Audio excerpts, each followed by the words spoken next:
Assalamualaikum warahmatullahi wabarakatuh. Halo semuanya, jumpa lagi di DN Sutari. Di video kali ini aku ingin share tentang beberapa kebiasaan baik atau habit yang bisa mengubah kualitas hidup kita itu insya Allah jadi lebih baik. Karena di sini aku udah menerapkan hal-hal tersebut gitu. Jadi siapa tahu hal ini bisa bermanfaat buat teman-teman semua. Dan untuk lebih lengkapnya seperti apa, simak terus videonya ya. Kebiasaan yang pertama adalah membaca. Baca, dan baca. Mungkin teman-teman yang ngikutin Instagram aku, waktu itu aku pernah update stories tentang sebuah opini dari seorang diplomat kalau gak salah. Beliau ini seorang kuoran, Mas Turin Angga. Nah, di situ ada pertanyaan, kebiasaan apa saja yang sebenarnya itu baik banget tapi jarang dilakukan oleh orang Indonesia kebanyakan. Dan itu adalah kebiasaan membaca. Jadi orang-orang kita saat ini tuh entah kenapa kayak yang kurang literasi gitu. Jadi mungkin karena memang sekarang udah zamannya lebih banyak video, foto gitu ya, jadi orang kayak males untuk membaca gitu. Padahal kebiasaan membaca ini adalah kebiasaan yang sangat baik. Bahkan dalam agama kita sendiri, perintah pertama yang turun gitu ya, yang diturunkan Allah kepada Rasulullah adalah perintah untuk membaca, Iqra gitu. Jadi kebiasaan membaca ini sangat penting. Membaca itu adalah jendela ilmu, dan aku banyak sekali memperoleh ilmu-ilmu baru, pandangan-pandangan baru, bahkan bisa mengubah perjalanan rohani aku itu ya awalnya karena aku banyak membaca buku gitu.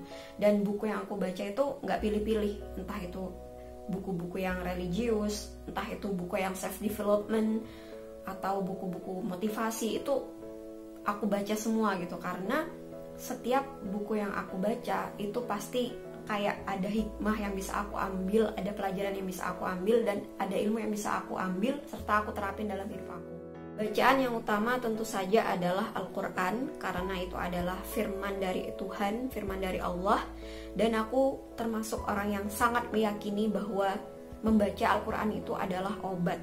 Jadi setiap aku ngalamin kegundahan hati, keresahan hati, aku usahain untuk buka Al-Quran, entah itu secara random, dan aku mulai membacanya sambil membaca terjemahannya sedikit-sedikit. Dan entah kenapa gitu ya, kayak langsung, ini loh jawaban dari apa yang kamu gundahkan, ini loh jawaban dari keresahan hati yang kamu lagi rasain gitu. Itu kayak langsung dikasih obatnya gitu. Jadi ya, bacaan yang utama tentu saja sebagai seorang muslim itu adalah Al-Quran. Jadi usahain setiap hari itu baca Quran gitu. Surah apa aja dah, random atau kayak gimana, usahakan dalam sehari itu kita membaca Al-Quran. Karena itu memang seperti kalam-kalamnya Allah yang berbicara kepada diri kita. Terus aku juga pingin ngerekomendasiin beberapa buku yang aku baca, dan ini subjektif ya. Jadi entah kenapa aku tuh dari baca-baca buku ini tuh kayak mengalami kayak mendapat ilmu-ilmu yang bisa aku terapin sampai saat ini gitu. Yang pertama adalah buku-bukunya Ustadz Yusuf Mansur, dan buku pertama yang aku baca adalah Kuliah Tauhid, karena di situ kayak yang kita disadarkan kembali gitu loh tentang yang namanya yakin, konsep yakin itu seperti apa. Kemudian buat teman-teman yang pingin baca buku tentang rezeki, entah itu ingin tahu cara gimana melancarkan rezeki gitu, aku rekomendasiin buku-bukunya Ipo Santosa yang judulnya 7 Keajaiban Rezeki, kemudian buku Rahasia Magnet Rezeki dari Ustadz Nasrullah. Dan juga tentu saja untuk buku self development, aku sangat merekomendasikan buku Quantum Ikhlas punya RB Sentanu, dan juga buku-buku dari karangan orang luar juga seperti Mark Manson itu, kemudian Robert Kiyosaki. Terus aku juga suka buku-buku yang mempelajari tentang sufi gitu. Salah satunya adalah buku-bukunya Jalaluddin Rumi, kata-katanya Rumi, puisi-puisinya Rumi itu aku sangat suka banget. Kemudian juga teman-teman juga bisa belajar dari Al-Hikam, karya dari Ibnu Athaillah. Nah itu juga bagus karena di situ kayak banyak sekali hal-hal kebijaksanaan dari para sufi yang bisa kita ambil gitu. Ada pelajaran yang bisa kita ambil dan kita terapkan dalam hidup. Habit yang kedua itu adalah puasa sosial media. Karena kita sekarang ada di zaman dimana sosial media itu sangat kita tuh gak cuman hidup di dunia nyata, tapi kita sekarang juga hidup di dunia maya. Dan jangan sampai kehidupan di dunia maya itu justru membuat kita lupa hidup kita di kehidupan nyata gitu. Sosial media itu punya dua sisi negatif dan juga sisi positif. Nah, sekarang kita lihat, kalau sekarang kita merasa justru kita banyak mendapat sisi negatif dari sosial media, berarti itu saatnya kita untuk puasa sosial media. Puasa sosial media di sini bisa diartikan mengurangi intensitas kita untuk menggunakan sosial media, atau bahkan menghapus atau uninstall aplikasi-aplikasi yang membuat kita tersita banyak waktu di situ gitu. Salah satunya yang aku lakukan waktu itu adalah, yang pertama adalah aku menghapus akun Facebook, karena di situ aku udah merasa tidak ada kebaikan yang bisa aku ambil dari sosial media tersebut. Jadi udah aku hapus akun Facebook. Kemudian mengurangi intensitas menggunakan Instagram atau membuka Instagram. Bahkan waktu itu aku sempat uninstall Instagram juga, karena Instagram itu salah satu aplikasi sosial media yang bisa menampilkan kehidupan orang lain gitu. Dan kebanyakan ya orang lain pasti akan upload yang baik-baiknya aja gitu, yang bahagia-bahagianya aja. Nah, kadang saat kita lihat Instagram orang lain, entah itu selebgram, entah itu teman kita sendiri, kadang ada perasaan, wah mereka udah sampai di situ ya, mereka udah bahagia, mereka udah mencapai banyak hal, sedangkan aku masih kayak gini-gini aja. Nah, saat ada perasaan kayak gitu, itu kan kadang membuat kita jadi minder, kemudian merasa tidak bersyukur. Nah, kalau udah merasakan hal-hal tersebut, sebaiknya kurangi menggunakan Instagram, bahkan kalau bisa di uninstall. Dan setelah melakukan hal tersebut, rasain deh beberapa waktu, beberapa hari, bahkan beberapa bulan, hidup kita tuh jadi jauh lebih tenang. Ya, intinya adalah mulai mengurangi penggunaan sosial media, entah itu Instagram, Facebook, Twitter, WA, yang sekiranya itu sudah memberi dampak negatif kepada kita, itu sudah saatnya kita untuk puasa gitu loh.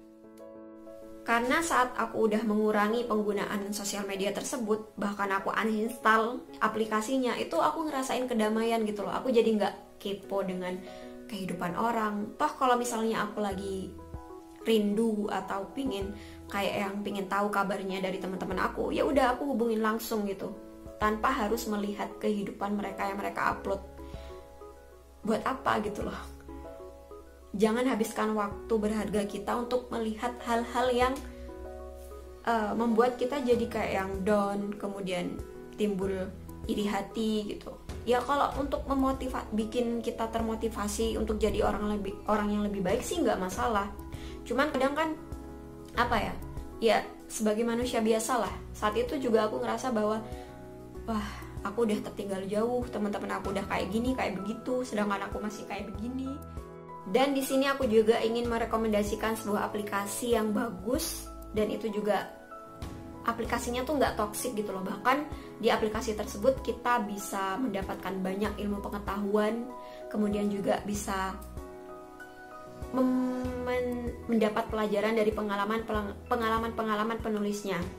Nah, aplikasi yang aku maksud di sini adalah aplikasi Quora. Jadi aplikasi Quora ini bagus banget, dan di sini tuh aku merasa banyak sekali mendapat pelajaran, karena di situ penggunanya tuh kebanyakan adalah orang-orang yang punya literasi bagus, kemudian akademisi juga ada, dan juga yang membagikan kisah-kisah hidupnya yang inspiratif itu juga banyak banget. Bahkan banyak juga yang orang-orang Indonesia yang tinggal di luar negeri, yang membuat kita tuh tahu jadi kehidupan di luar negeri itu seperti apa, kemudian apa sih bedanya di Indonesia dengan di luar negeri itu seperti apa.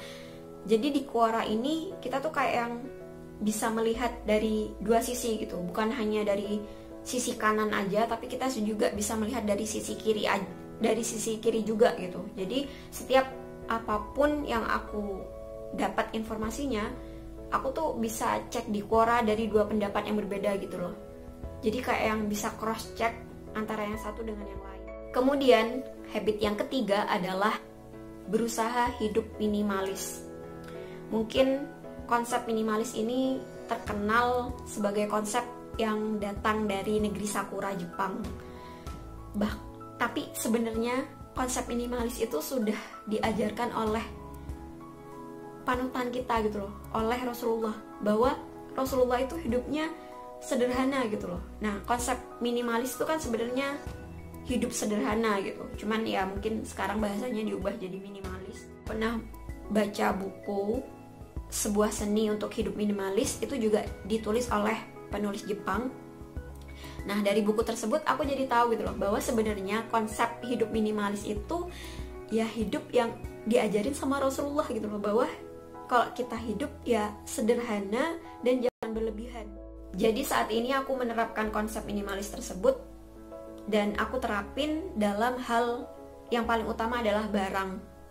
Jadi saat ini tuh sebelum membeli sesuatu, misalnya pakaian, misalnya skincare atau apapun itu, sebelum membeli barang aku pertimbangin dulu, barang ini benar-benar aku butuhin apa enggak, barang ini sebenarnya aku udah punya apa enggak. Dengan konsep hidup minimalis ini aku merasa hidup aku jadi jauh lebih tenang, karena kita tuh jadi kayak punya banyak ruang.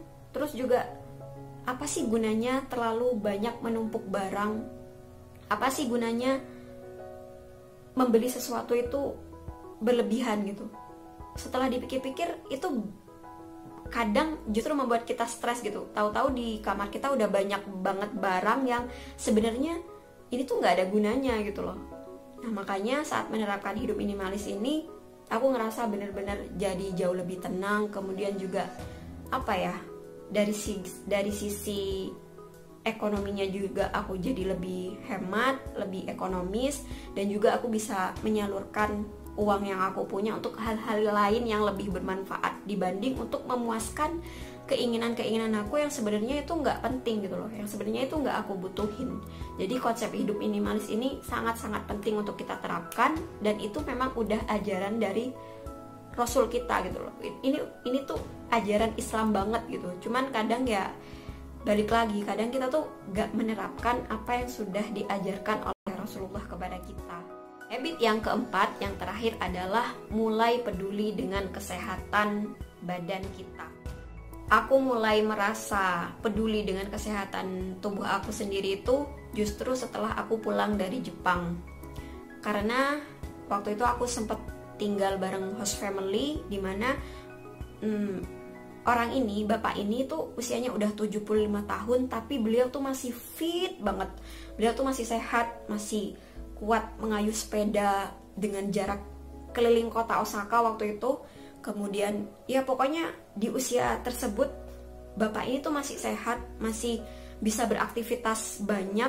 Nah, aku pingin aku tuh juga masa tuanya seperti itu gitu. Jadi gak ngerepotin anak cucu. Terus juga kalau kita hidup sehat, kita tuh jadi bisa lebih beribadah dengan enak juga gitu. Jadi penting banget buat kita mulai sadar dengan kesehatan diri kita.